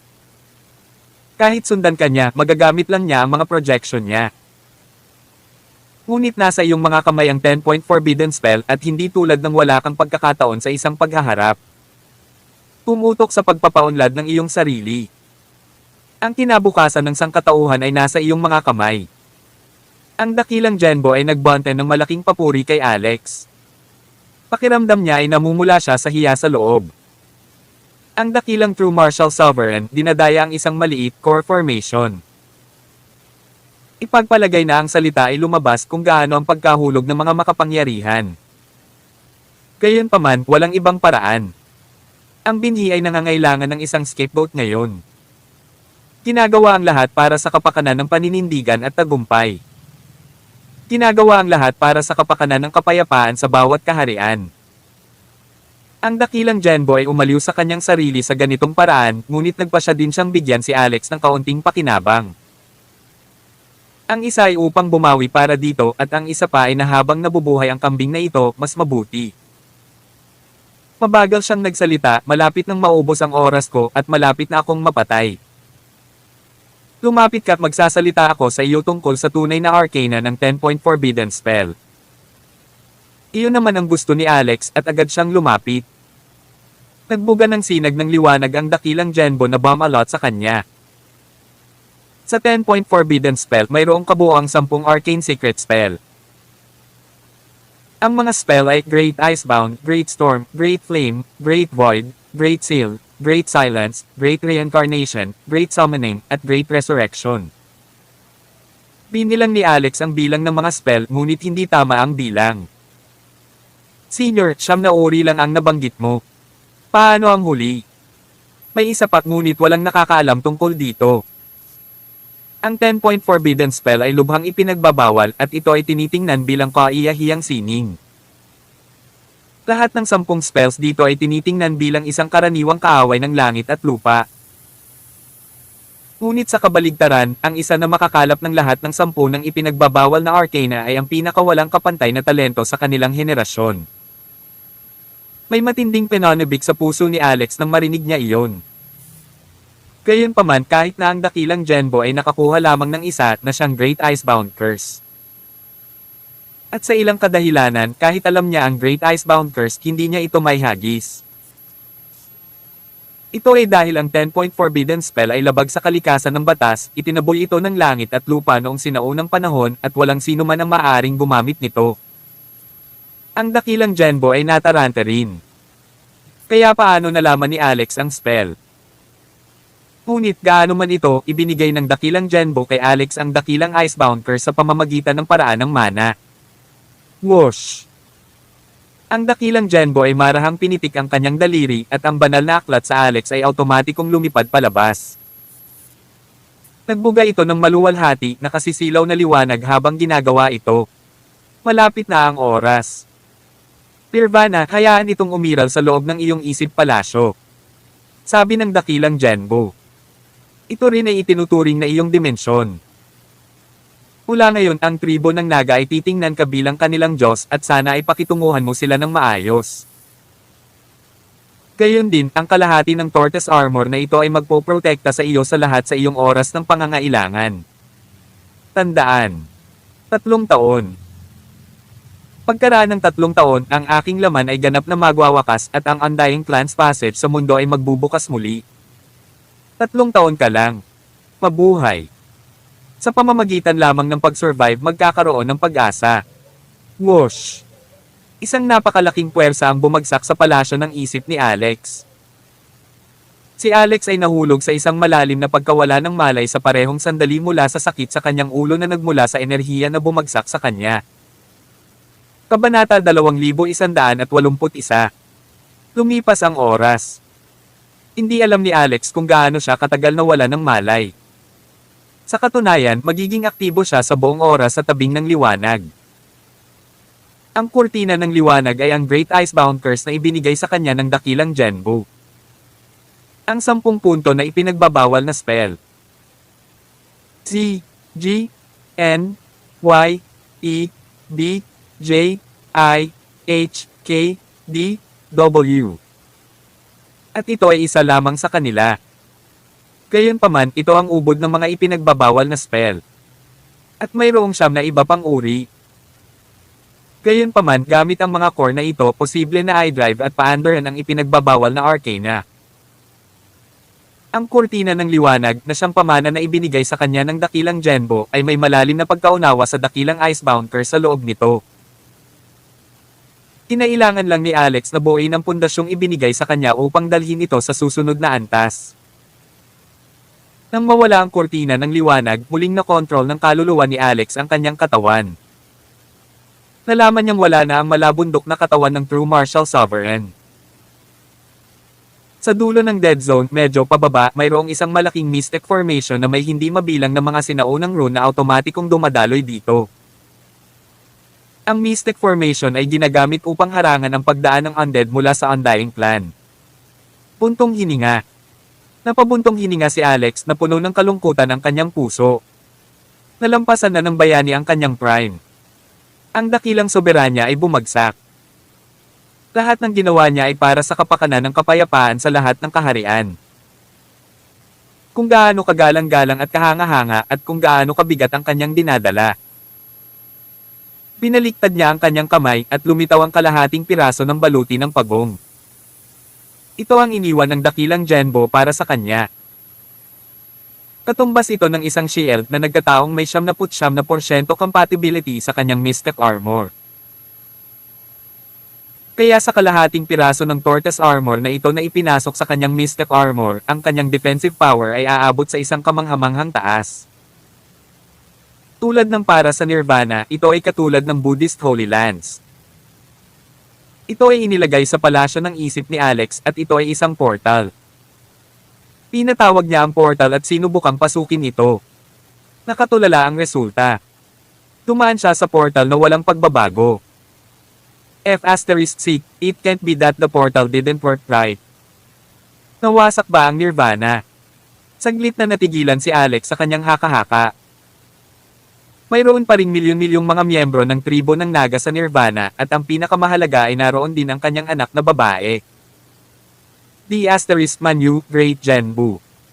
Mabuti pang hindi mo niloko si ako. Pinagpawisan si Alex at nagmadali siyang pag-aralan ang portal. Makalipas ang isang oras nakahinga siya ng maluwag. Hindi dahil hindi mabuksan ang portal, kulang lang ang lakas niya para madaanan ito. Iba talaga ang dakilang Genbu. Ibinigay niya kay Alex ang portal sa Nirvana, ngunit ginawa ito upang hindi ito makapasok mismo ni Alex. Kailangang maabot ni Alex ang yugto ng immortalization bago kontrolin ang kapangyarihan ng mga batas para makapasok sa portal at sa Nirvana. Base sa paraan ng cultivation ko, sa oras na makapasok na ako, hindi ba kasal na ang anak ko noon? Ngunit ang mga tribong Naga lang ang nasa loob doon.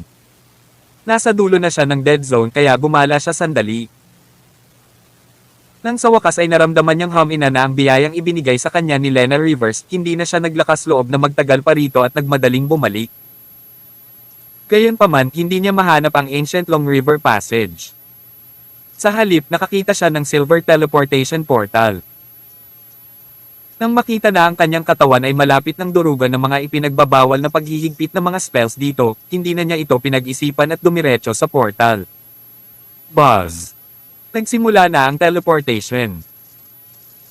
Nang gamaan ang presyon sa kanyang katawan at lumiwanag ang paligid, iminulat niya ang kanyang mga mata at nanginginig ang Bamalot sa kanyang katawan dahil sa takot. Banal na Shitty. Tawag. I-Freak. I-Click. I-Subscribe Kwentong Nobela. Kabanata 2182. Natakot si Alex to the point na halos basain na niya ang sarili. Naka-teleport pa lang niya palabas ng dead zone at hindi niya inaasahang imulat niya ang kanyang mga mata para makita ang isang dambuhalang demonyong halimaw na nakabuka ang mga panga at nakabuka ang mga kuko sa kanya. Ito ay kahanga-hanga at pagbabanta at may matinding kislap sa mga mata nito na tila maaaring mag-alis ng kaluluwa ng isang tao. Isa itong higanteng dragon. Sinakop ng napakalaking katawan nito ang buong sinaunang espasyo. Ang haba nito ay maaaring libo-libong metro at ang eyeball lang nito ay mas malaki na kaysa sa isang vilya. Swoosh! Agad na napatalsik si Alex bago lumapag 100 metro ang layo mula sa una niyang kinatatayuan. Pagkatapos napagtanto niya na ang higanteng dragon ay nakapulupot sa lugar, hindi gumagalaw. Mukhang matagal na itong patay. Noon lang nakahinga ng maluwag si Alex. Inabot niya ang isang kamay para sandutan ang ibabaw ng katawan ng higanteng dragon at parang matigas ito ng bato. Ito ay natulala ngunit nakapulupot sa lugar at mukhang buhay na buhay. Pinagmasdan ni Alex ang kanyang paligid. Nakita niya na ito ay parang isang uri ng napakalaking kuweba at may mga bato sa lahat ng dako. Mayroon ding hindi mabilang na mga palatandaan ng isang labanan na may mga marka ng espada na ilang talampakan ang lalim na makikita sa lahat ng dako. May mga nasirang gusali din sa paligid niya. Ano ang lugar na ito? Bakit dito humantong ang teleportation portal ng mahusay na Genbu? Dahan-dahang naglakad si Alex, tinitingnan ang lugar. Pagkaraan ay natuklasan niya na hindi lamang mayroong isang natuyong dragon, mayroon ding maraming mga demonyong hayop sa parehong estado, pati na rin ang mga tao. Lahat sila ay mukhang buhay ngunit tiyak na nawalan ng buhay at naging mga bato. Nagkaroon ng isang malaking trahedya na labanan dito. Ang mga taong ito at mga demonyo ay hindi mukhang naging mga fossil pagkatapos mamatay ng maraming taon, ngunit tila inatake sila ng isang bagay na nagpapahina sa kanila at ginawa silang mga bato. Kung titingnan ang mga taong ito, tiyak na hindi sila namuhay ng isang simpleng buhay habang sila ay nabubuhay pa. Isang panginginig ang bumalot sa puso ni Alex. Ang isang posibilidad na naiisip niya ay ang lugar na ito ay dating larangan ng digmaan noong unang panahon. Isa kung saan ang Undying Clan at mga tao ay mga powerhouse at ang mga tribo ng demonyo mula sa lahat ng mga kaharian sa mundo ay nakipaglaban hanggang kamatayan at napunta dito na iniwan ng maraming bangkay. Ang mga ordinaryong bangkay ay hindi makatiis sa paglipas ng panahon at sila ay bumalik sa alabok sa lupa. Ngunit ang ilan ay tinamaan ng sumpa ng petrification na ito at naging mga bato at sa gayon ay nanatili rito magpakailanman. Isang banal na espada. Nagningning ang mga mata ni Alex nang makita niya ang isang gintong espada at dali-dali siyang lumapit upang kunin ito. Dahil dito, nang dumampi ang kanyang kamay sa hawakan, ang espada ay nalaglag at naging alabok na para bang ito ay gawa sa harina. My gosh! Maging ang isang banal na espada ay naging alabok. Ilang taon na ba ang lumipas sa lugar na ito? Kahit na ito ay mula pa noong sinaunang panahon o ang panahon kung kailan ang Undying Clan ay sumalakay sa simula, ito ay 10,000 taon lamang.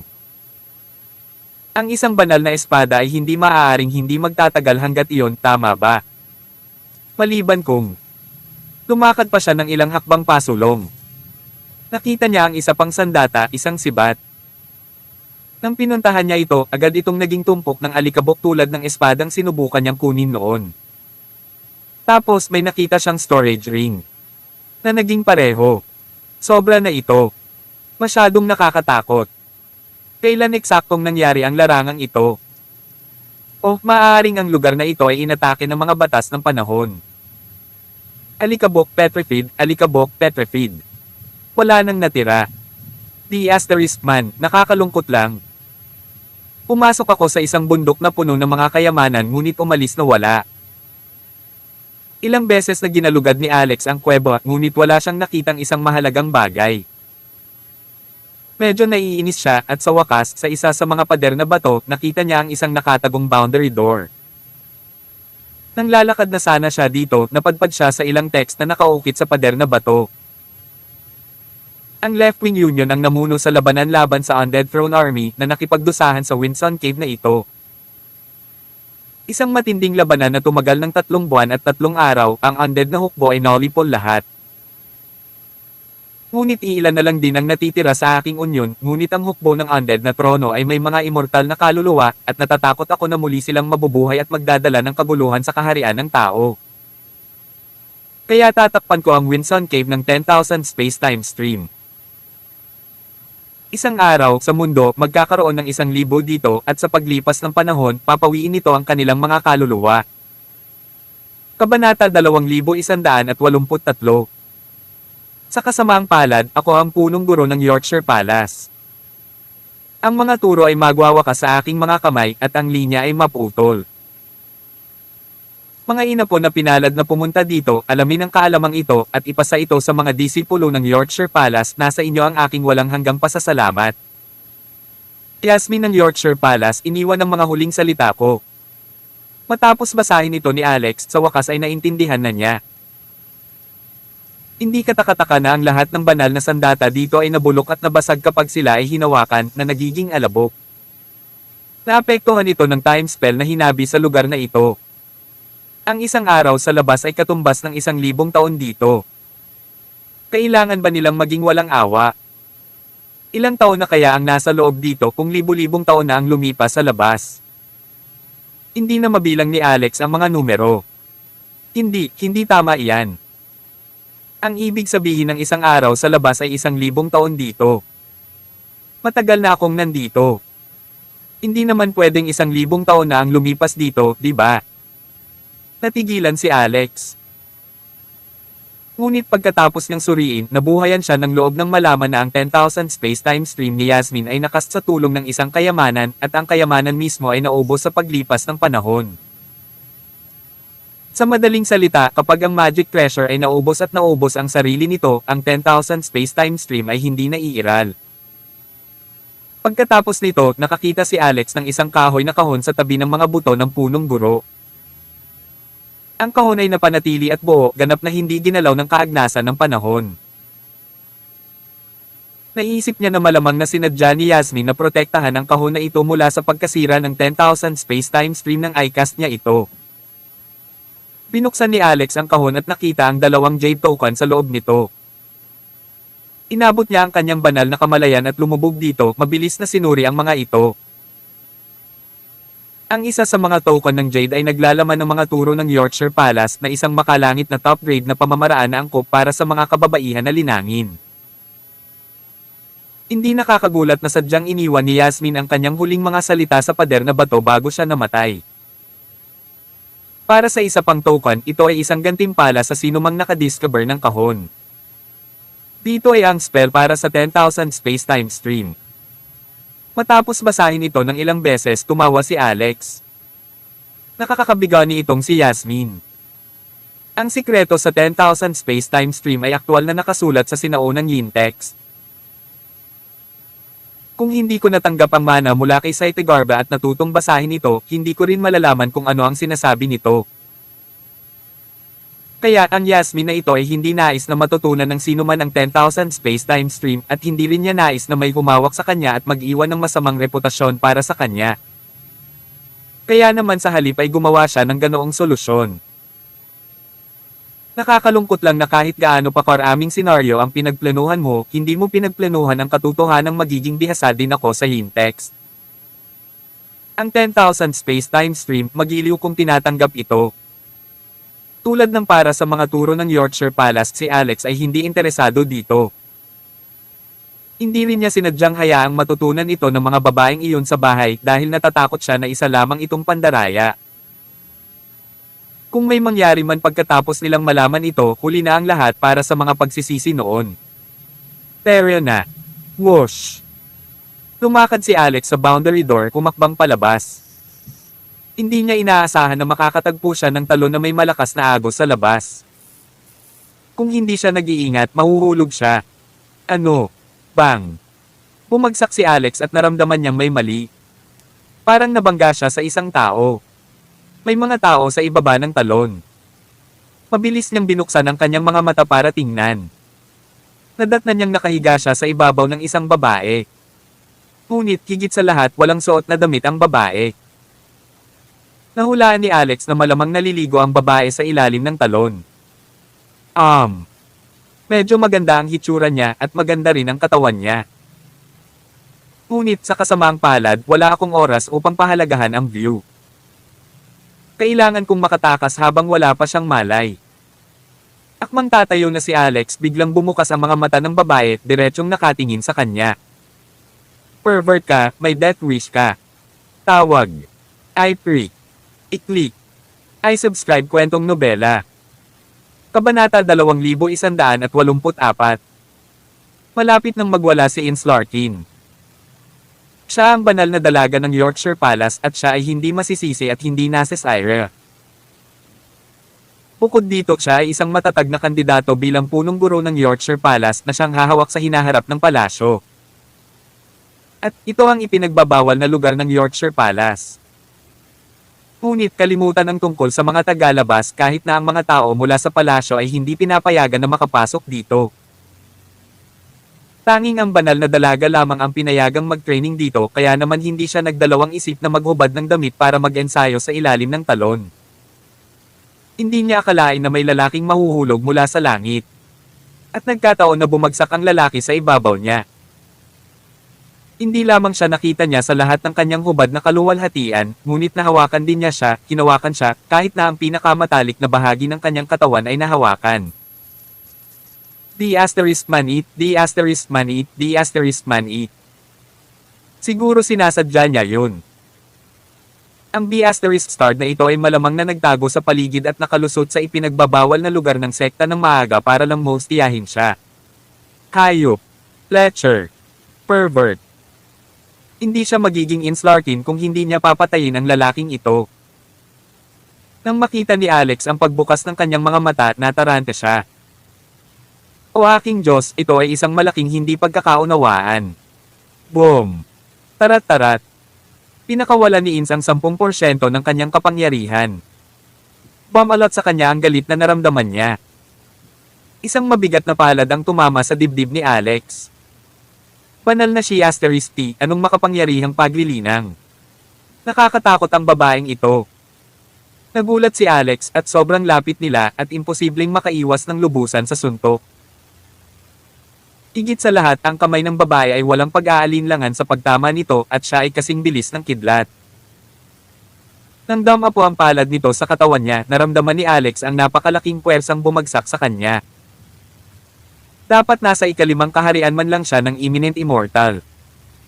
Siya ay napakabata, ngunit mayroon siyang hindi kapani-paniwalang lakas. Si Alex ay pinalipad pabalik sa hangin mula sa suntok na iyon at gamulong siya sa lupa ng ilang beses sa isang ganap na kahabag-habag na paraan, natambo mula sa talon. Noong una, akala niya ay uubo siya ng dugo. Pero hindi. Ang mystic armor sa ilalim ng kanyang balat sa kanyang katawan ay automatikong umangat. Nagliwanag ito ng mahina, dilaw na liwanag at madaling hinigop ang puwersa mula sa palad ni Ins. Ang natitirang lakas mula sa kanyang suntok ay nagpabalikwas lamang kay Alex. Bagamat pinutol niya ang isang sorry figure, hindi siya nasaktan. Ito ay mahusay na kalahating pagong armor ng Genbo na sumanib sa aking Mystic Armor na nagpalakas ng aking mga passive defense. Nakakagulat, maaari nitong baliwalain ang hindi bababa sa 10% ng isang pag-atake mula sa ikalimang kaharian hanggang sa Imminent Immortal. Galing, ang galing. Nagulat si Ins nang makitang 10% ng kanyang kapangyarihan ang talagang nabigo upang patayin si Alex, ngunit namuo siya sa galit sa susunod na sandali at nagmamadaling lumabas mula sa loob ng talon. Tumalon siya at tumalon ng mataas sa himpapawid, madaling tumawid sa talon. Ang kahangahangang posture ng katawan, malinis, maputi at malambot na balat ay naglabas ng walang hangganang paningin. Sinulyapan siya ni Alex at nagmamadaling sinabi, "Tumigil ka, magandang ginang. Kung sasabihin kong hindi ko sinasadya, maniniwala ka ba? Paniniwalaan kita kapag namatay ka." Single ni Ins. Boom. Tarat-tarat. Ah. Tererat-tererat. Boom boom boom. Tuloy-tuloy niyang inilabas ang kanyang mga palad, nanginginig ang tubig sa ibaba ng talon dahil sa impact, at ang mga haligi ng tubig ay bumaril patungo sa langit. Na-appreciate ni Alex ang view habang sumisigaw siya sa loob dahil sa sakit. Kahit na hindi siya natalo ng itim at asol, ang cultivation base ng babae ay mas mataas pa rin kaysa sa kanya, at ang kanyang mga pag-atake ay mabangis.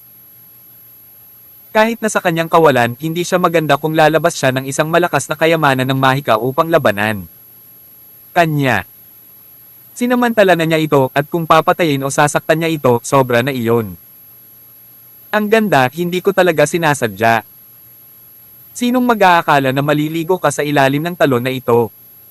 Most of the time, lalaki lang ang may lakas ng loob na gawin ito. Kaya hindi mo ako masisisi, di ba? Lalong nagalit si Ins. So, kasalanan ko. Una, ito ang ipinagbabawal na lugar sa Yorkshire Palace. Walang pinapasok dito maliban sa akin. Pangalawa, wala kang anumang marka na nagpapatunay na kabilang ka sa aming sekta, kaya hindi ka talaga alagad ng Yorkshire Palace. Nilusob mo ang aming ipinagbabawal na lugar, nagtago dito para sumilip, at ngayon ay nagsasalita ka na. Nagulat si Alex. Ito ang Yorkshire Palace. Ngayon pinaglalaroan mo ako. Nakita ni Ins na hindi sinasaktan ng mga palad niya si Alex, kaya agad niyang hinawakan ang lumilipad niyang espada. Pagkatapos ipinagpatuloy niya ang kanyang pagtugis. Mabilis na tumalon si Alex habang sumisigaw, "Ang ganda, ang ganda. Hindi ba natin ito magagawa? Tingnan mo, isa kang magandang babae, at tumetalon ka sa harapan ko na walang damit. Gaano ka iya iyon? Ikaw ay babae. Dapat marunong kang magpa-reserve." Ang galit na dumaan kay Ins ay nagpalimot sa puntong ito. Gayunpaman, hindi ko kailangang ilaan sa isang patay na tao. Patayin siya, 7-star blade. Tererat-tererat. Boom boom boom. Till then.